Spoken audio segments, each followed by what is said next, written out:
आप सभी का स्वागत है स्टोरी डेस्क में। मैं हूँ रश्मि मालविया। आइए सुनते हैं कमलेश्वर की कहानी, गर्मियों के दिन।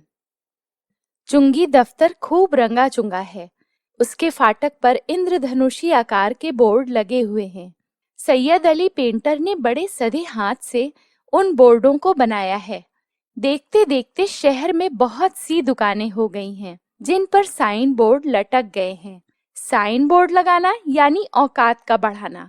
बहुत दिन पहले जब दीनानाथ हलवाई की दुकान पर पहला साइन बोर्ड लगा था, तो वहां दूध पीने वालों की संख्या एकाएक बढ़ गई थी। फिर बाढ़ आ गई और नए नए तरीके और बेल बूटे इजाद किए गए। ओम या जय हिंद से शुरू करके एक बार अवश्य परीक्षा कीजिए, या मिलावट साबित करने वाले को 100 रुपए नगद इनाम की मनुहारों या ललकारों पर लिखावट समाप्त होने लगी। चुंगी दफ्तर का नाम 3 भाषाओं में लिखा है। चेयरमैन साहब बड़े अक्ल के आदमी हैं। उनकी सूझबूझ का डंका बजता है, इसलिए हर साइन बोर्ड हिंदी, उर्दू और अंग्रेजी में लिखा जाता है। दूर दूर के नेता लोग भाषण देने आते हैं। देश विदेश के लोग आगरा का ताजमहल देखकर पूरब की ओर आते हुए यहाँ से गुजरते हैं। उन पर असर पड़ता है भाई। और फिर मौसम की बात।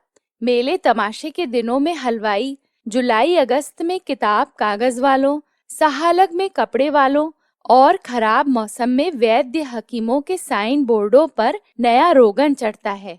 शुद्ध देशी घी वाले सबसे अच्छे, जो छप्परों के भीतर दीवार पर गेरू या हिरमिजी से लिखकर काम चला लेते हैं। इसके बगैर काम नहीं चलता। अहमियत बताते हुए वैद्य जी ने कहा, बगैर पोस्टर चिपकाए सिनेमा वालों का भी काम नहीं चलता। बड़े बड़े शहरों में जाइए, मिट्टी का तेल बेचने वालों की दुकान पर साइन बोर्ड मिल जाएगा। बड़ी जरूरी चीज है। बाल बच्चों के नाम तक साइन बोर्ड है, नहीं तो नाम रखने की जरूरत क्या है। साइन बोर्ड लगा के सुखदेव बाबू कंपाउंडर से डॉक्टर हो गए। बैग लेके चलने लगे। पास बैठे रामचरण ने एक और नए चमत्कार की खबर दी। कल उन्होंने बुधई वाला इक्का घोड़ा खरीद लिया। हाकेगा कौन? टीन की कुर्सी पर प्राणायाम की मुद्रा में बैठे पंडित ने पूछा। ये सब जेब कतरने का तरीका है। वैद्य जी का ध्यान इक्के की तरफ अधिक था। मरीज से किराया वसूल करेंगे, सईस को बख्शीश दिलाएंगे, बड़े शहरों के डॉक्टरों की तरह। इसी से पेशे की बदनामी होती है। पूछो, मरीज का इलाज करना है कि रोब दाब दिखाना है? अंग्रेजी आले लगाकर मरीज की आधी जान तो पहले सुखा डालते हैं। आयुर्वेदी नब्ज देखना तो दूर, चेहरा देख के रोग बता दें। इक्का घोड़ा इसमें क्या करेगा? थोड़े दिन बाद देखना, उनका सईस कंपाउंडर हो जाएगा। कहते कहते वैद्य जी बड़ी घिसी हुई हंसी में हंस पड़े। फिर बोले, कौन क्या कहे भाई, डॉक्टरी तो तमाशा बन गई है। वकील मुख्तार के लड़के डॉक्टर होने लगे। खून और संस्कार से बात बनती है, हाथ में जस आता है। वैद्य का लड़का वैद्य होता है। आधी विद्या लड़कपन में जड़ी बूटियां कूटते पीसते आ जाती हैं। तोला माशा रत्ती का ऐसा अंदाज हो जाता है कि औषधि अशुद्ध हो ही नहीं सकती।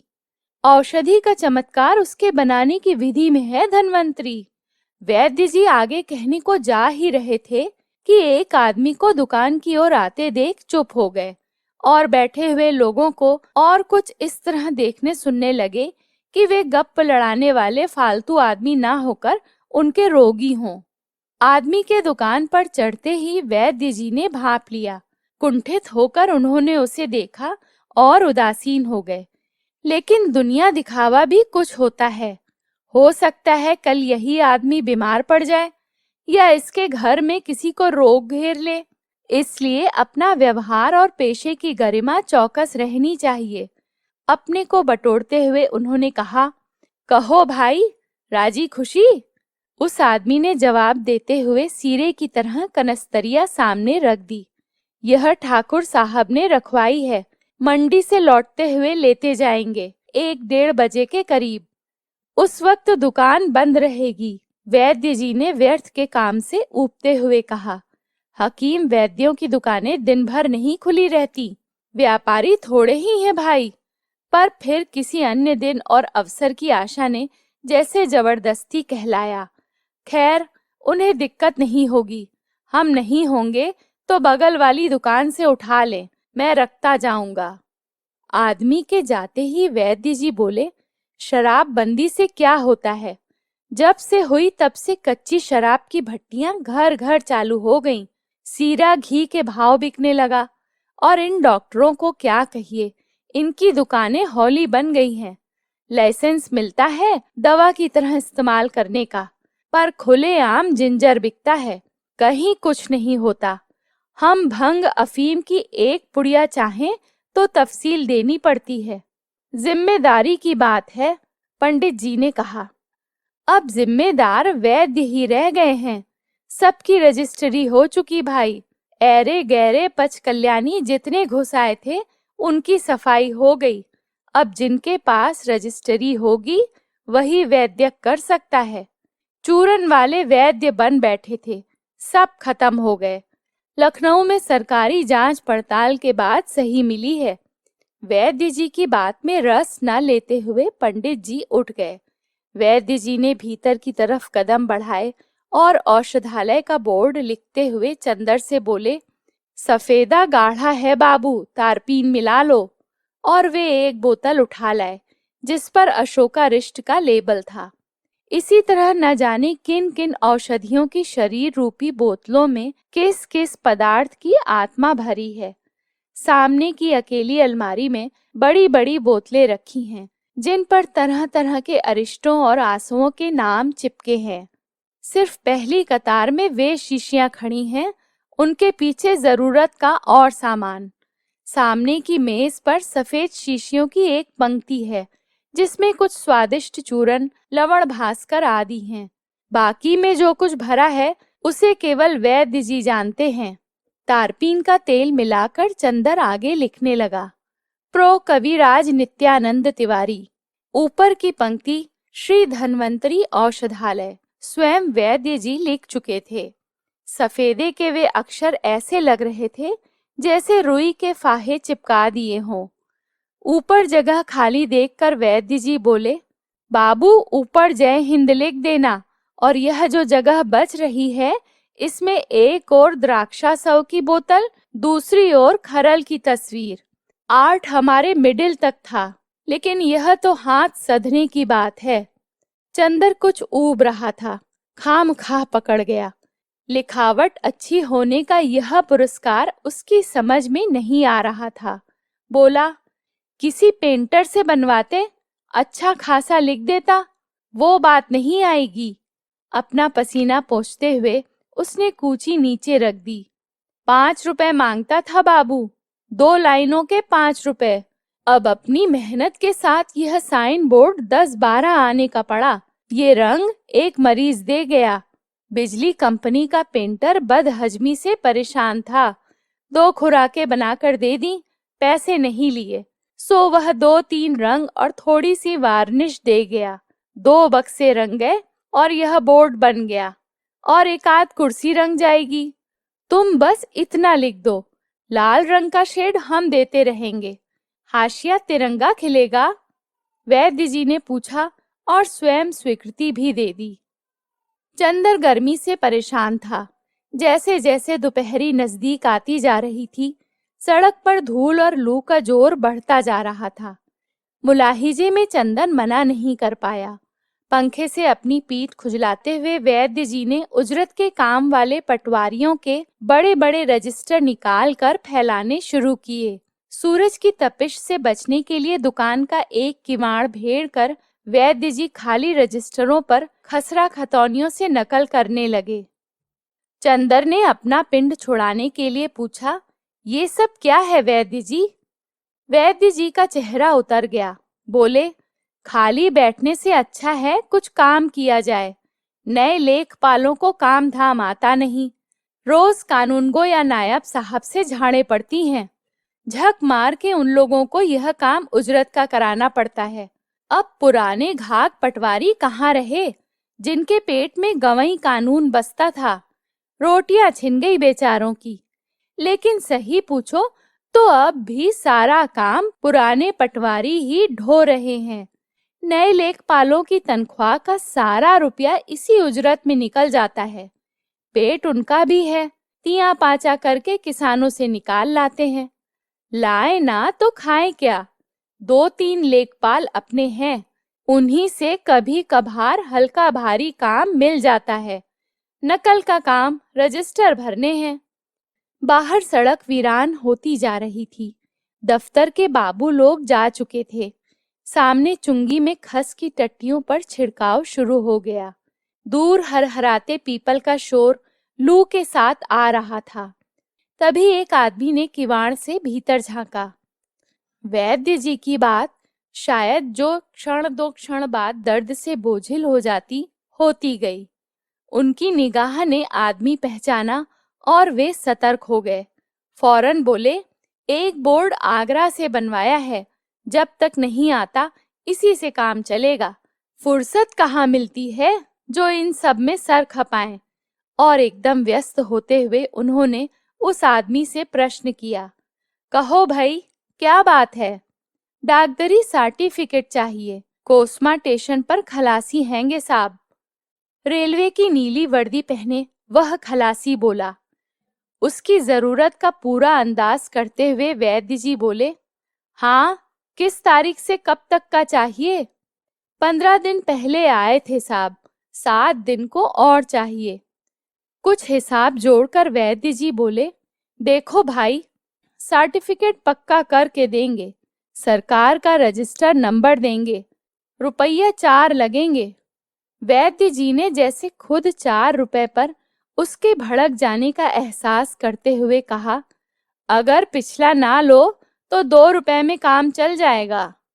खलासी निराश हो गया, लेकिन उसकी निराशा से अधिक गहन हताशा वैद्य जी के पसीने से नम मुख पर व्याप गई। बड़े निरपेक्ष भाव से खलासी बोला, सोबरन सिंह ने आपके पास भेजा था। उसके कहने से कुछ ऐसा लगा जैसे यह उसका काम ना होकर सोबरन सिंह का काम हो। पर वैद्य जी के हाथ नब्ज आ गई। बोले, वो हम पहले ही समझ रहे थे, बगैर जान पहचान के हम देते भी नहीं। इज्जत का सवाल है। हमें क्या मालूम तुम कहाँ रहे, क्या करते हो। अब सोचने की बात है, विश्वास पर जोखिम उठा लेंगे।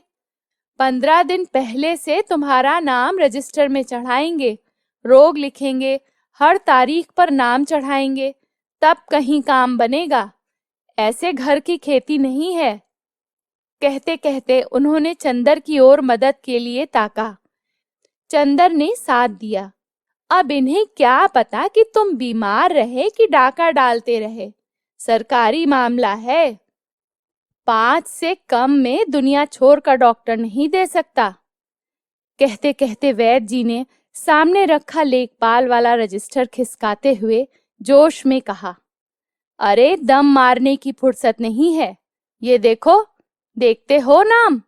मरीजों को छोड़कर सरकार को दिखाने के लिए यह तफसीलदार रजिस्टर बनाने पड़ते हैं। एक एक रोगी का नाम, मर्ज, आमदनी, इन्हीं में तुम्हारा नाम चढ़ाना पड़ेगा। अब बताओ कि मरीजों को देखना ज्यादा जरूरी है कि 2-4 रुपए के लिए सर्टिफिकेट देकर इस सरकारी पछड़े में फंसना। कहते हुए उन्होंने तफसील वाला रजिस्टर एकदम बंद करके सामने से हटा दिया और केवल उपकार कर सकने के लिए तैयार होने जैसी मुद्रा बनाकर कलम से कान कुरेदने लगे।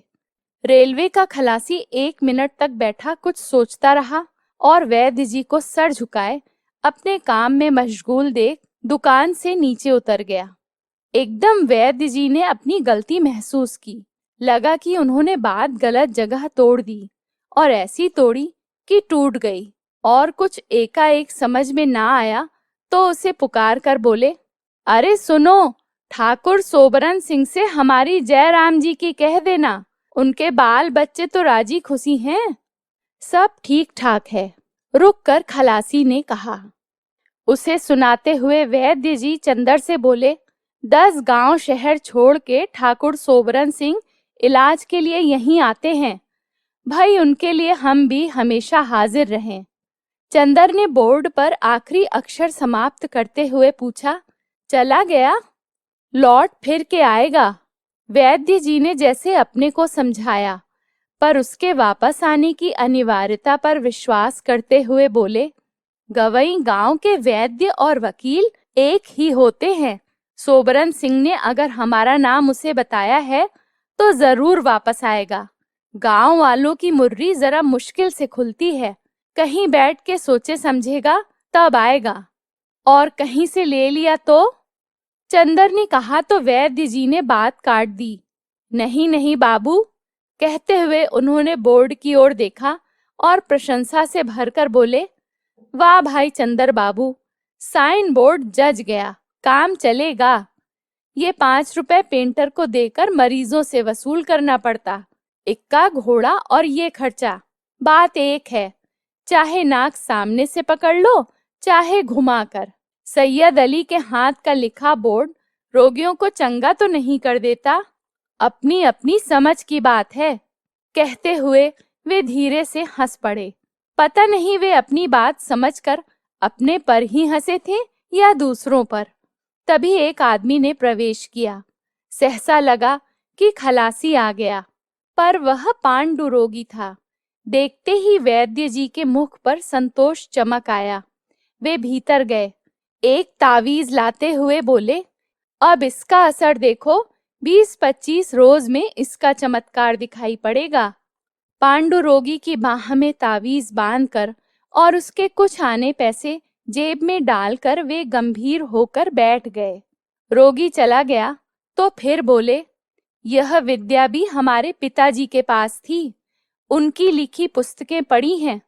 बहुत सोचता हूँ उन्हें फिर से नकल कर लूं। बड़े अनुभव की बातें हैं। विश्वास की बात बाबू, एक चुटकी धूल से आदमी चंगा हो सकता है। होम्योपैथिक और भला क्या है, एक चुटकी शक्कर, जिस पर विश्वास जम जाए बस। चंदर ने चलते हुए कहा, अब तो औषधालय बंद करने का समय हो गया। खाना खाने नहीं जाइएगा? तुम चलो, हम 10-5 मिनट बाद आएंगे। वैद्य जी ने तहसील वाला काम अपने आगे सरका लिया। दुकान का दरवाजा भट खुला करके बैठ गए। बाहर धूप की ओर देखकर दृष्टि चौंधिया जाती थी।